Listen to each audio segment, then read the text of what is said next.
বর্ষাকালে আমরা যে কোনো গাছে ফাঙ্গাসের আক্রমণটা একটু বেশিই দেখতে পাই।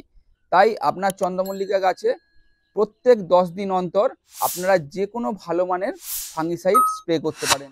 এই সময় আপনারা এই লিকুইড ইউরিয়া সারটি যদি আপনারা 1 লিটার জলে 1.5 ml মিশিয়ে ভালো করে প্রত্যেকটি গাছে স্প্রে করতে পারেন, তাহলে কিন্তু আপনার গাছগুলি নাইট্রোজেনের যে চাহিদা সেটি প্রচুর পরিমাণে এই লিকুইড ইউরিয়া থেকে পেয়ে যাবে এবং আপনার গাছটি খুব তাড়াতাড়ি বড় হবে।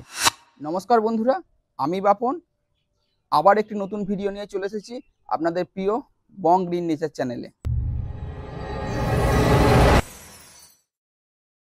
2024-25 সিজনের এই চন্দ্রমল্লিকা আমি কিভাবে ছোট থেকে একদম ফুল ফোটানো পর্যন্ত বড় করছি সেই ভিডিওগুলি ধাপে ধাপে আপনাদের এই চ্যানেলের মাধ্যমে আমি পরিবেশন করছি। এর আগে 2টি ভিডিও অলরেডি আমার বং গ্রিন নেচার চ্যানেলে দেয়া আছে, আপনারা দেখে নিতে পারেন। আজকে আমার ভিডিওর বিষয় কিভাবে এই চন্দ্রমল্লিকা গাছকে এই বর্ষাকালে খুব দ্রুত বাড়িয়ে নেওয়া যায় এবং ভালো করে একটা শেপ দেওয়া যায় এবং খুব দ্রুত এই গাছটিকে ঝাঁকড়া করে নিতে হবে। প্রথমেই বলে রাখি, চন্দ্রমল্লিকা দুটো মিডিয়াতে আমরা করে থাকি, একটা হচ্ছে সিন্ডার মিডিয়া আর একটা হচ্ছে মাটির মিডিয়া। বর্ষাকালে সিন্ডার মিডিয়ার চন্দ্রমল্লিকা সেরকম কোনো সমস্যা হয় না, কিন্তু মাটির মিডিয়াতে যদি আপনারা ঠিকঠাক মেনটেন না করতে পারেন তাহলে কিন্তু অনেক সমস্যা দেখা দিতে পারে। আজকের এই ভিডিওতে 2টি মিডিয়াতেই আপনার চন্দ্রমল্লিকাকে কিভাবে দ্রুত ঝাঁকড়া করে নিতে পারবেন এবং একটি ভালো শেপ দিতে পারবেন সেই নিয়েই আমি আলোচনা করব। প্রথমেই বলে রাখি, চন্দ্রমল্লিকা যেগুলি সিন্ডার মিডিয়াতে আছে সেইগুলো আপনারা ওপেন ছাদে রাখতে পারেন, বৃষ্টির জল যত ইচ্ছা খেলেও কোনো অসুবিধা নেই, যদি আপনার ড্রেনেজ সিস্টেম ঠিকঠাক থাকে তাহলে কোনো অসুবিধা নেই। কিন্তু যদি মাটির মিডিয়াতে থাকে তাহলে কিন্তু সেগুলো সাধারণ অল্প একটু বৃষ্টিপাত হলে কোনো অসুবিধা নেই, সেই গাছে আপনি ওপেন ছাদেই রাখতে পারেন। কিন্তু যদি একটানা 2 দিন বা 3 দিন বৃষ্টি হয় সেক্ষেত্রে আপনার এই গাছগুলিকে শেডের মধ্যে রাখতে হবে। এখানে এই যে গাছটি দেখতে পাচ্ছেন এটা সিন্ডার মিডিয়ার গাছ, আর এইদিকে দুদিকে দুটো গাছ, এই গাছ দুটি হলো মাটির মিডিয়ার গাছ। এরপরে একটু গুরুত্বপূর্ণ বিষয় হলো খাবার। চন্দ্রমল্লিকা গাছে আমরা যে সমস্ত জৈব খাবার প্রয়োগ করছিলাম, যেমন সর্ষের খোল পচা জল, সেই সর্ষের খোল পচা জল আমরা এই বর্ষাকালে টোটালি স্টপ করে দেব। যদি আপনার শেডের মধ্যে মাটির চন্দ্রমল্লিকা থেকে থাকে সেখানে আপনি মাসে 1 বার বা 2 বার এই খোল পচা জল দিলেও দিতে পারেন, কিন্তু যদি ওপেন ছাদে আপনার চন্দ্রমল্লিকা থেকে থাকে তাহলে কিন্তু কোনোদিনই এই জৈব খাবার ব্যবহার করবেন না, তাহলে কিন্তু খুব দ্রুত ফাঙ্গাসের আক্রমণ ঘটবে। এই সময় বৃষ্টির জল সিন্ডার মিডিয়া বা মাটির মিডিয়া, যদি দুটো মিডিয়াতেই আপনারা বৃষ্টির জলকে একটু মাথা খাটিয়ে প্রয়োগ করতে পারেন তাহলে কিন্তু আপনার গাছ খুব দ্রুত বৃদ্ধি পাবে। কীরকম না, আমরা যে সমস্ত সিন্ডার মিডিয়ার চন্দ্রমল্লিকা গাছ ওপেন ছাদে রাখছি সেগুলি তো বৃষ্টির জল খাচ্ছেই, তার সঙ্গে সঙ্গে যেসব আপনার চন্দ্রমল্লিকা গাছগুলি মাটির মিডিয়ায় শেডের মধ্যে আছে সেগুলিকে কি করবেন, আপনারা আপনাদের যে কোনো একটি ড্রামে বৃষ্টির জলকে ভালোভাবে সংরক্ষিত করে রাখুন। সেই সংরক্ষিত জলটি আপনারা ফলিয়া স্প্রের মাধ্যমে বা মাটির মিডিয়াতে আপনারা এই বৃষ্টির জল প্রয়োগ করতে পারেন। এই বৃষ্টির জল প্রয়োগ করলে আপনারা কি লাভ পাবেন? বৃষ্টির জলে প্রচুর পরিমাণে নাইট্রোজেন থাকে, এছাড়াও nitric acid, sulphuric acid, magnesium, এই সমস্ত পুষ্টিমূল্যগুলো থাকে। তা যখন আপনারা বৃষ্টির জল আপনার এই চন্দ্রমল্লিকা গাছে প্রয়োগ করবেন তখন কিন্তু আপনার গাছের বৃদ্ধি খুব দ্রুত হবে এবং আপনার গাছটি খুব তাড়াতাড়ি ঝাঁকড়া হয়ে উঠবে। এই সময় যখন আপনার গাছগুলি খুব দ্রুত হারে বৃদ্ধি পাচ্ছে তখন কিন্তু আপনাদের চন্দ্রমল্লিকা গাছগুলিকে পিঞ্চিং ঠিকঠাক সময়ে করে দিতে হবে। পিঞ্চিং যদি ঠিক সময়ে না করেন তাহলে কিন্তু গাছের শেপ কখনোই ভালো হবে না, গাছ লম্বা হয়ে যাবে, ঝাঁকড়া হবে না। তাই ঠিক সময়ে পিঞ্চিং করুন। পিঞ্চিং নিয়ে ভিডিও আমি আমার এই বং গ্রিন নেচার চ্যানেলে শর্টসের মাধ্যমে দিয়ে রেখেছি, আপনারা সেখানে দেখে নিতে পারেন। এই বর্ষাকালে যখন বৃষ্টি হচ্ছে না তখন আমরা গাছে এই সর্ষে খোলের বদলে আমরা কিছু কেমিক্যাল ফার্টিলাইজার ইউজ করব।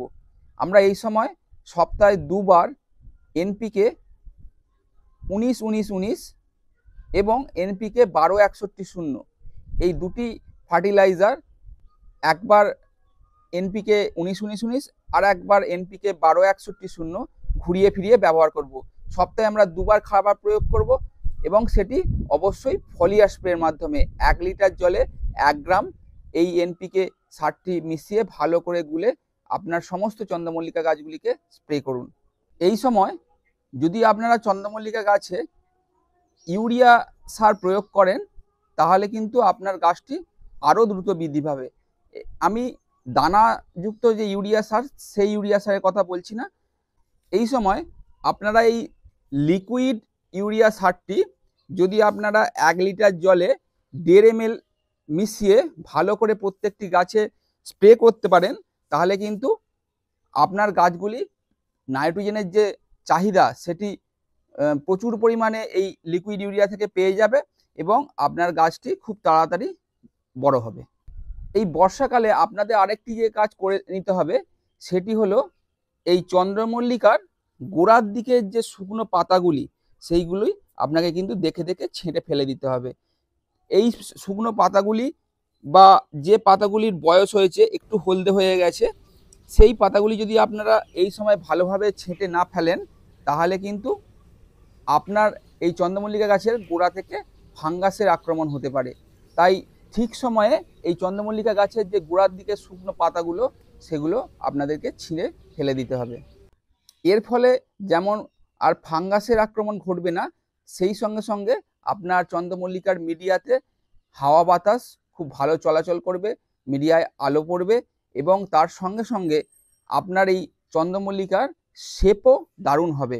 এই চন্দ্রমল্লিকাকে ভালো করে শেপ দেওয়ার জন্য নিচের যে পাতাগুলি আপনাকে অবশ্যই ছেঁটে ফেলতে হবে।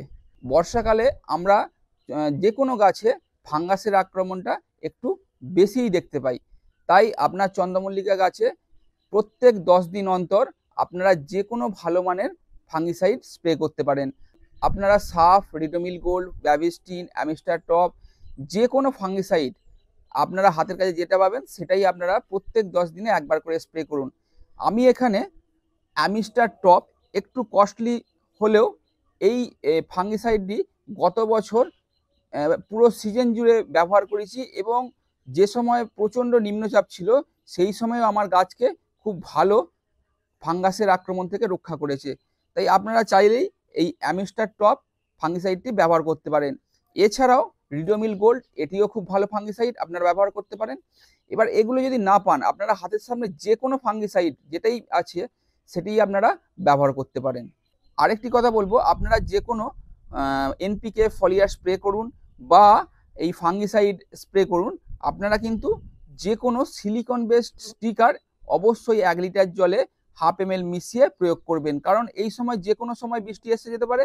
তাই আপনার এই এনপিকে ফার্টিলাইজার হোক বা ফাঙ্গিসাইড হোক আপনার যাতে নষ্ট না হয় বা ধুয়ে না চলে যায় সেই জন্য কিন্তু এই স্টিকারটি অবশ্যই ব্যবহার করুন।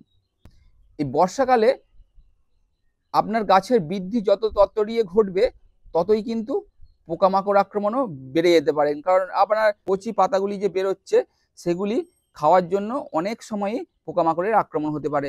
এই জন্য আমি বরাবরই যে কোনো ইমিডাক্লোরোপিড 17.8 SL গোত্রের যে কোনো কীটনাশক আমি ব্যবহার করি। এখানে আমি কনফিডেন্টটাকেই চয়েস করব কারণ এর কাজ খুবই ভালো।